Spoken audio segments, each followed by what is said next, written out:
નમસ્કાર દોસ્તો, એક દીકરો છે જે પોતાના બાપને કહે છે કે તું મરી જા, જેથી કરીને અમે જલસા કરી શકીએ, અમે શાંતિથી જીવી શકીએ. એ જે વ્યક્તિ છે તેની પત્ની તેના ઘરવાળાને એવું કહે છે કે તું મરી જા તો અમારી જિંદગી એશો આરામથી નીકળે. માં અને દીકરો છે તે બાપને પતાવવા માંગતા હોય છે.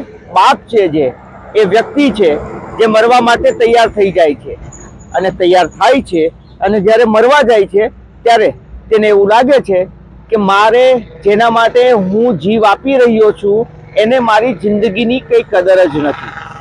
એ મરવાનું કેન્સલ કરે છે અને આ વાત છે તે દીકરો પોતાની માને કહે છે તો માં જ કહે છે કે હવે એને છોડતો નહીં.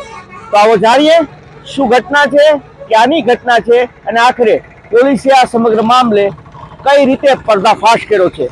આ તમામ મુદ્દે વાત કરીએ, વિડીયોની શરૂઆત કરીએ. નમસ્કાર દોસ્તો, હું છું દિલીપ મોરી અને આપ જોઈ રહ્યા છો નમસ્તે ગીર.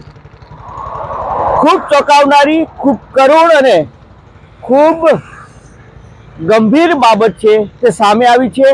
આ કિસ્સો સાવધાન કરનારો છે અને આ સત્ય હકીકત આપણા દેશની છે. આપણા દેશનું મહારાષ્ટ્ર છે અને આ મહારાષ્ટ્રનું સાંગલી છે. આ સાંગલીની અંદર એક વ્યક્તિ છે જે ખેતી કામ કરતો હોય છે, જેનું નામ છે બાબુરાવ પાટીલ, જેની ઉંમર 56 વર્ષની છે. આ બાબુરાવ પાટીલનો ભાઈ છે સાગર પાટીલ, જે તેની ડેડ બોડીને રોડ ઉપરથી લઈને સરકારી હોસ્પિટલે લઈ જાય છે કે મારા ભાઈને કશું થઈ ચૂક્યું છે, એનો અકસ્માત થયો છે, એને બચાવી લો. પરંતુ ડૉક્ટર તેને મૃત જાહેર કરે છે અને તેનું મોઢું છે તે આખું ચુંદાયેલી હાલત જેવું હોય છે. આગળ વધુ ઘા લાગેલા હોય છે, પાછળ મગજની ઘા લાગેલા હોય છે. પોલીસને જાણ કરવામાં આવે છે અને અહીંયાથી પોલીસની એન્ટ્રી થાય છે. પોલીસ જ્યારે એન્ટ્રી કરે છે ત્યારે એ બાબુરાવના જે ભાઈ હોય છે સાગર પાટીલ, એમની પૂછપરછ કરે છે તો તે કહે છે કે મને ખબર નથી, એક્સિડન્ટ થયું છે, મારા ભત્રીજાનો ફોન આવ્યો, મતલબ કે જે મરી ચૂક્યા છે એના દીકરાનો ફોન આવ્યો છે કે પપ્પાનું એક્સિડન્ટ થયું છે, હું એની ડેડ બોડીને લઈને અહીંયા પર આવ્યો છું. એ છોકરાની પોલીસ મુલાકાત કરે છે, પરંતુ તે છોકરો અને તેની માતા છે તે ખૂબ રડતા હોય છે. એના મમ્મી છે જે આ મૃતક છે તેની પત્ની છે તે ખૂબ રડતી હોય છે, જેને લઈને આ પોલીસ છે તેને બહુ પૂછપરછ નથી કરી શકતી. એનો દીકરો છે તે પણ એવું કહેતો હોય છે કે મારા ઉપરથી પિતાનો છત્રછાયા ઉઠી ગઈ છે, હવે હું કોના સહારે જીવીશ. જેથી કરીને પોલીસને પણ એવું લાગે છે કે આ જેની પત્ની છે અને દીકરો છે એ બંને ખૂબ દુઃખી છે. પોલીસ એ સમયે પૂછપરછ નથી કરી શકતી. પોલીસ ડૉક્ટરને કહે છે કે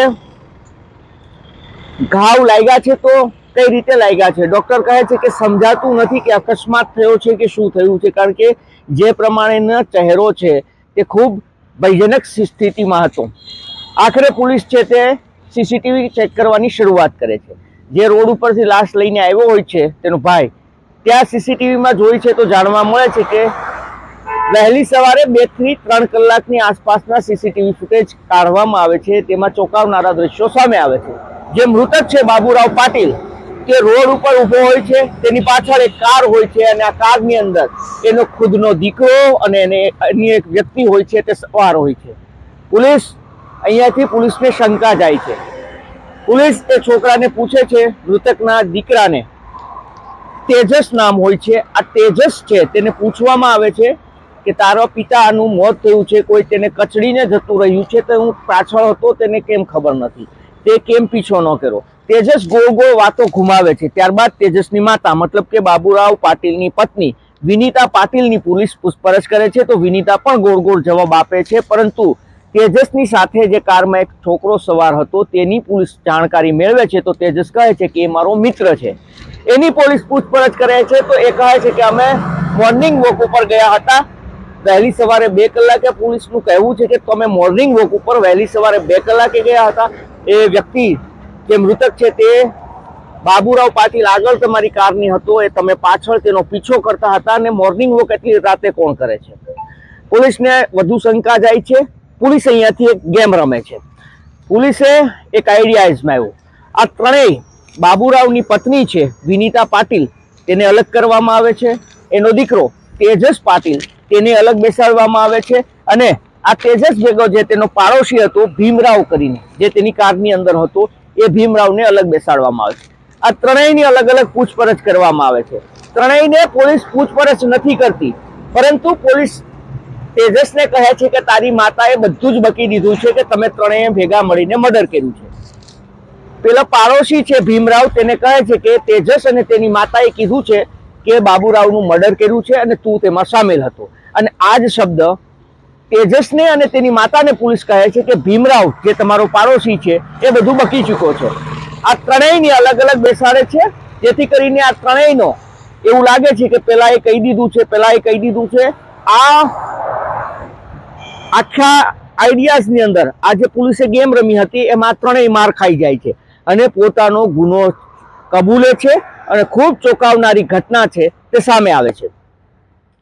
તેજસ અને તેની માતા વિનીતા, આ બંને બાબુરાવ છે જે વિનીતાનો પતિ અને તેજસનો પિતા, એની ઉપર એક 50 લાખ રૂપિયાનું કરજો હતો. આ સિવાય અન્ય છૂટા છૂટા લોકો પાસેથી તેને પૈસા લીધા હતા.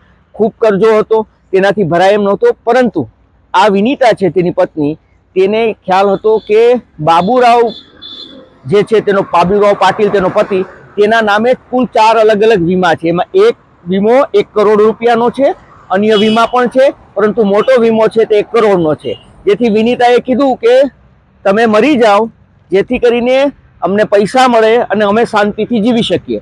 આ વાતમાં તેનો દીકરો બાબુરાવનો દીકરો તેજસ પણ તેની માની સાથે એગ્રી થાય છે અને તે કહે છે તેના બાપને કે તું મરી જા જેથી કરીને અમને પૈસા મળે, કરજો ચૂકવાઈ જાય અને બાકીના જે 50-60 લાખ રૂપિયા વધે છે એનાથી અમારી જિંદગી શાંતિથી અને જલસાથી નીકળી શકે.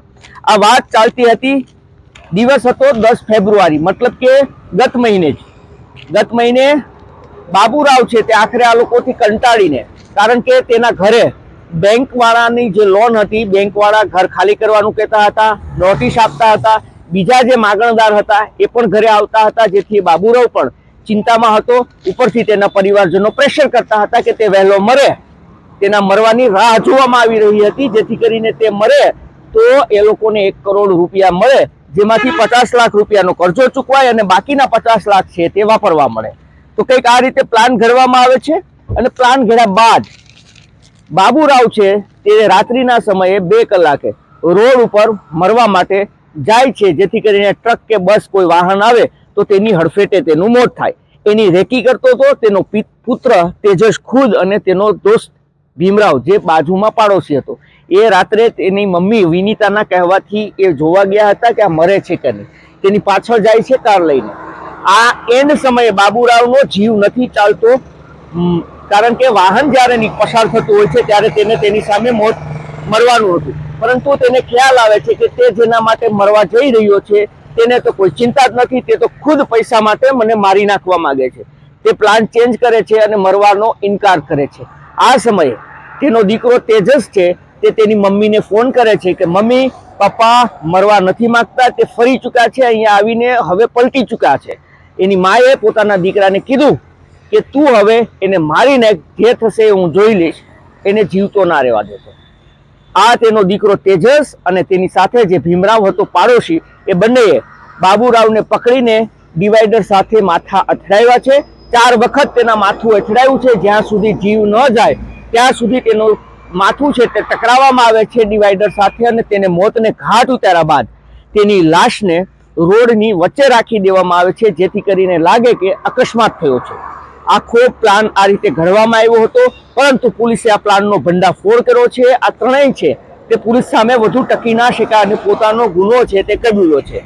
પોલીસને એ પણ શંકા હતી કે તેજસનું કહેવું હતું કે તેનો પિતાનો અકસ્માત થયો છે, તો તેમને ફોન આવ્યો છે, તો ફોન કોનો આવ્યો છે?